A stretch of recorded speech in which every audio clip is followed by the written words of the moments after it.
অ্যালিপি থেকে ভার্কালা পৌঁছাতে পৌঁছাতে আমার 2-2:30 বেজে গেছিলো। তারপরে ফ্রেশ হয়ে চলে গেছিলাম লাঞ্চ করতে, যদিও বা খুবই লেট করে।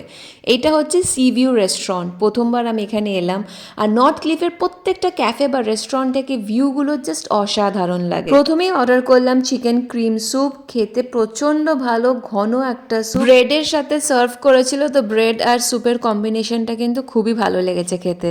নেক্সট নিয়েছিলাম চিকেন লাজানিয়া, ও সো চিজি, খুবই ভালো ছিল খেতে, একদম স্পাইসি না, যেরকম ইটালিয়ান এই ডিশটা হয় ঠিক সেরকমই বানিয়েছিল, খেতে জাস্ট ফাটাফাটি। এখানে কিন্তু ইন্ডিয়ান, চাইনিজ, কন্টিনেন্টাল বেশ নানান রকমের খাবার পাওয়া যায়। এই রেস্টুরেন্টের মেনু কার্ডে যা দেখলাম খাবারের দাম কিন্তু বেশ অনেকটাই, কিন্তু যা কোয়ান্টিটি আর কোয়ালিটি আমি এক্সপিরিয়েন্স করলাম, I think it's worth it.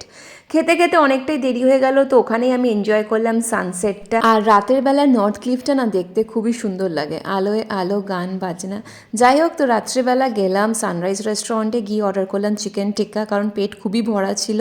Chicken টিক্কাটা খুব একটা ভালো লাগেনি, মশলায় ভর্তি আর খুবই ঝাল। ওরা তার সাথে দিয়েছিল সালাদস আর ফ্রেঞ্চ ফ্রাইজ, ওইটা খেয়ে পেটটা ভরিয়ে নিলাম, আর তার সাথে নিয়েছিলাম একটা জুস। আজকের খাওয়া দাওয়ার এক্সপিরিয়েন্সটা ঠিকঠাকই ছিল।